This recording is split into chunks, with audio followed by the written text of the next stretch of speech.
This is the Focus Aventura X30, and it's kind of like a city commuter, maybe like a touring type electric bike, German made, with really high-end stuff, very responsive.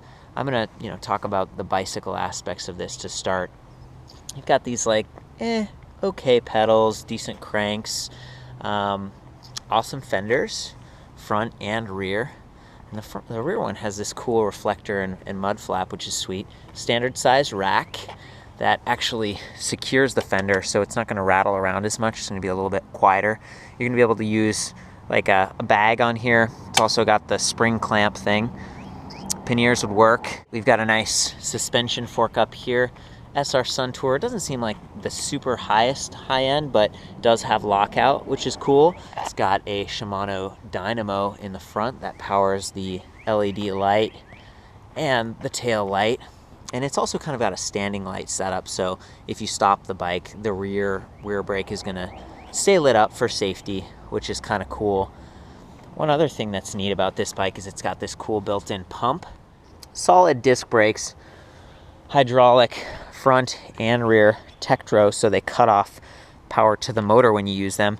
180 millimeter disc in the front, 160 millimeter disc in the rear, so not bad. We've got standard 700C, like 29-inch wheels on this because it is sort of a city, like a commuter type of bike, and just excellent range that I'll get into later, in part because of the efficiency, in part because it's pedal assist only, and in part because it's got a great huge battery. There's this cool bell. I've seen these on a number of like the German bikes from Kalkoff, from Focus. I think they're both part of Derby Cycle Works, which is a big company over there. Solid grips with little locks at the end. They aren't ergo grips, but they feel pretty comfortable. And it's actually 30 speed, so we've got 3 rings in the front and 10 cogs in the rear. Just see here. Yeah, solid stuff, Shimano DRA.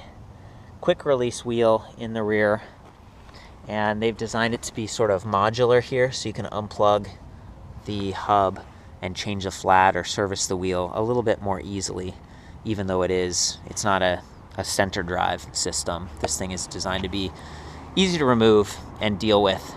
Same with the front, just a quick release down there.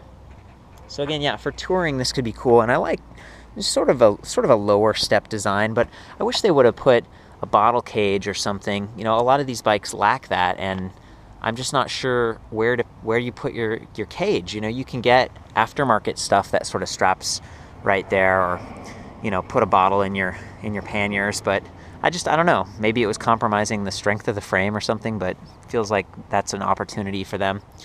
Here's the light switch right there, and turn up to on. So that's the bicycle piece of this. Relatively balanced, good-looking bike. The motor on this is actually stepped up, so that's a Xeon motor, 350-watt direct drive. So it's got magnets in there and a stator. Electricity goes through and propels it. Since this bike is direct drive, you deal with a little bit of cogging, so that's the magnets passing the stator and just repelling a little bit. It's not terrible, but I wanted to demonstrate that. I also wanted to call out this nice reflective sidewall here. It's kind of a cool safety feature.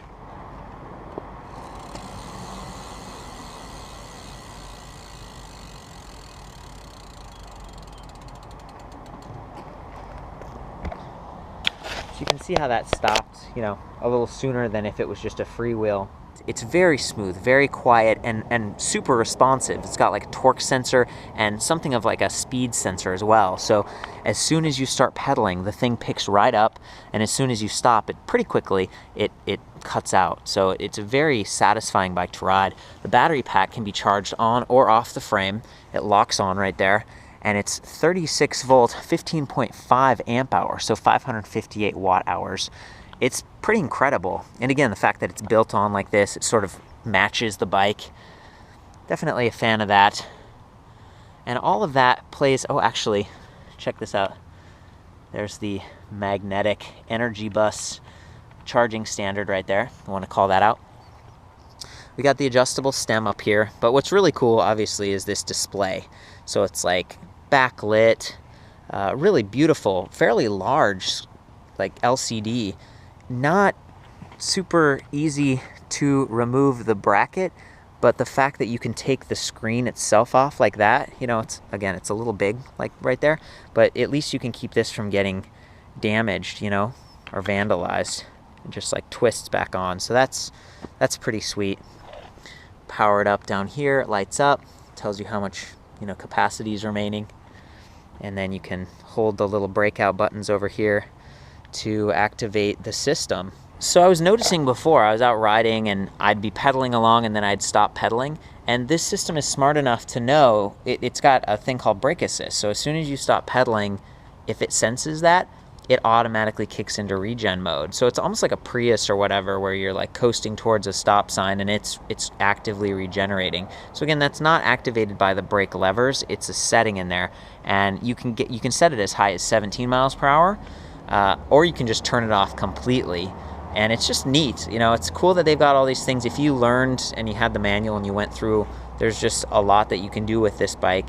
And again, because it has the direct drive motor, that you couldn't do with a lower end bike, or maybe even one with a mid-drive motor, because, you know, that's the advantage of this system. So if you know, again, you can set it for a speed to kick in, or if you're going down a hill, you can arrow down in the assist setting and it'll start to regen. There are several levels of assist to choose from. So as soon as you start pedaling and then you sort of arrow up a little bit, it gives you these different options. So, you know, 1, 2, 3, 4, 5 levels of assist to choose from, with the top one being the most powerful, but also, you know, using your battery the fastest. And it does give you a range estimator. So right now it says 21 miles is what they're estimating I can get if I'm in pedal assist level 5. If I go down to level 1, it says 64 miles. So, you know, 64 miles with a little bit of assist is pretty sweet. But it really is only a little bit of assist. And with torque sensor activation, like, you have to pedal. You know, I'm pedaling right now, and, you know, I'm really not getting that much help from the motor at all. And as soon as I go up to like the second level, I feel it a little bit. Third level, this is where it really starts to, you know, it's more noticeable. And then 4 is my preference, and it says about 30 mile range estimate. So there's no twist throttle on this thing. It's all pedal assist. I'm gonna hold the camera back there so you can try to hear it, but, you know, it's super quiet.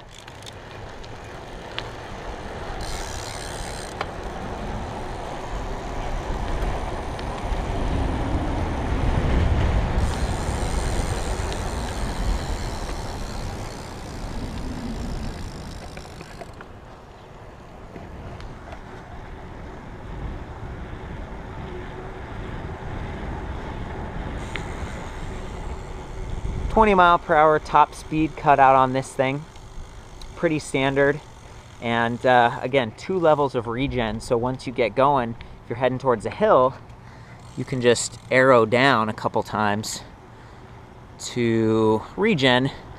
And as you can see, the battery has like a lightning bolt, and that means that it's charging up. So the system, it works pretty well, and it feels responsive, and it's efficient, it's high quality. But it's a little bit more complicated than some of the other systems. You know, I guess there are more options in the display that are neat. I love that the display is removable. And yeah, I feel like it's bringing something a little bit different to the space. If you prefer that hub drive setup versus mid drive, you know, this is going to be a lot quieter, and it just has kind of a different feel.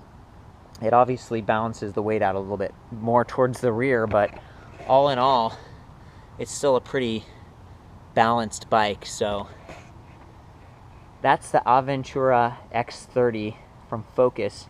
For the full written review on this, including pictures and specs, check out ElectricBikeReview.com. I'll see you there.